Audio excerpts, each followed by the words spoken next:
So I'm here with Adam, AGN. So Adam, give us your thoughts today on the game. Worst refereeing performance I've ever seen, possibly. The red card for Declan Rice in the first yellow, say what you like about it, it's not a great tackle, but to send him off for being kicked. Now I've just been shown by my mate here, basically what's happened is the guy's kicked his leg like that, he's gone to kick the ball and he's kicked his leg. And the referee's response is to send off Declan Rice. Now this is the kind of ridiculous, shocking, shitty refereeing that we see every single week at this stadium. Now people, non-Arsenal fans say, oh there's no bias, every team gets it.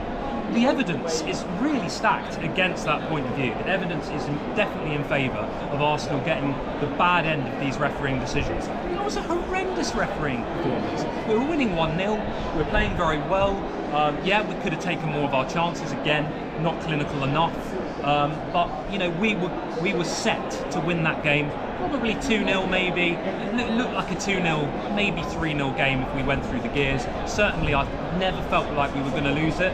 Rice goes off, of course, completely changes the game. We're sitting in, 5 at the back, having to hang back, and they had some good opportunities. We really had to ride our luck, and in the end, you know, we come away with a point and we're still undefeated. But I'm sorry, I mean, if we're getting referees like that every week, the Premier League really needs to sit down and look at what the standard has to be and introduce some accountability, because that's just not good enough. Absolutely shocking.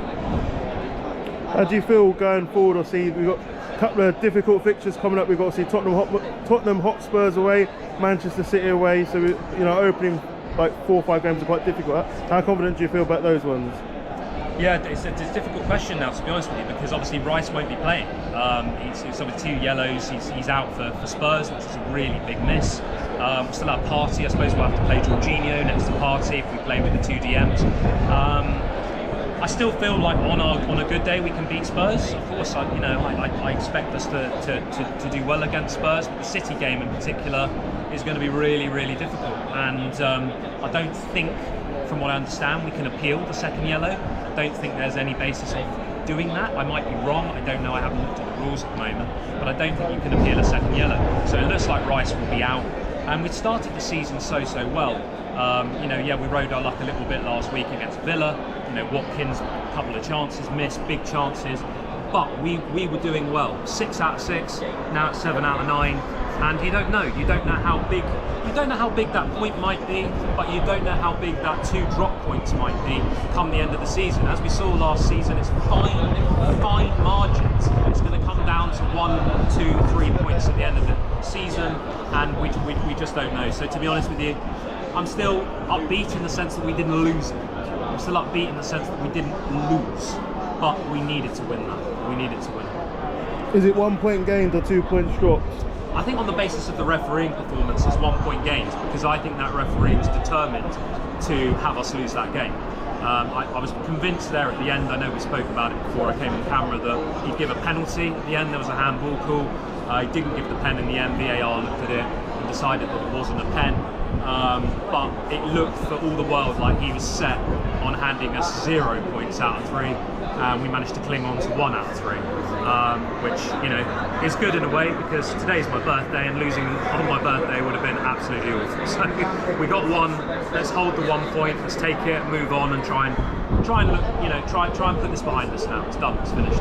How do you feel in terms of, do you think Arteta got the formation and substitutions right? How are your thoughts and feelings? And were there any stand-up plays, any players that you thought did particularly well, and were there any players that you thought didn't perform today? Do you know what? I was happy with the lineup. I was happy with the starting lineup. I think I would have started with Trossard on form.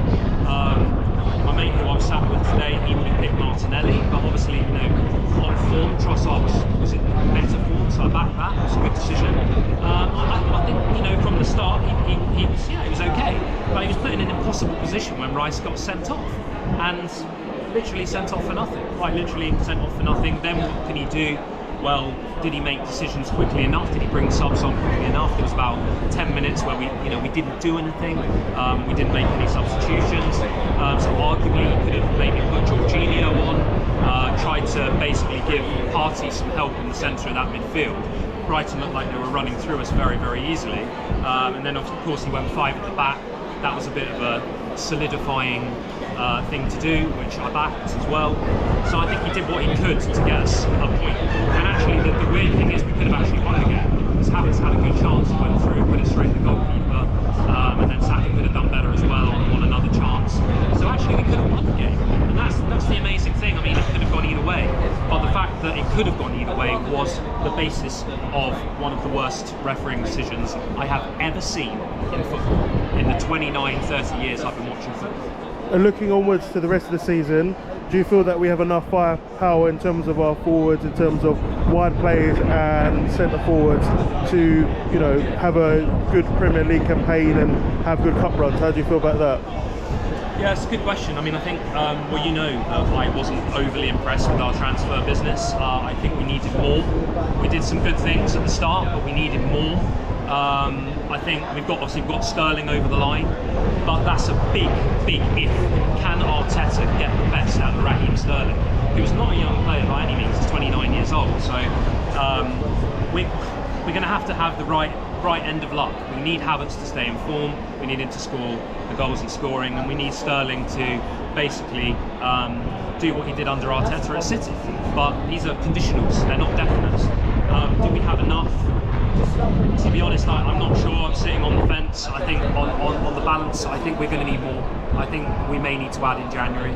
Let's see how we go till January. But I think getting a striker in January might well be absolutely crucial. And I think if we don't do it, it could be another disappointing year. But look, let's see. We're just out off the back of a 1-1. We're all a bit disappointed. We're all a bit fed up.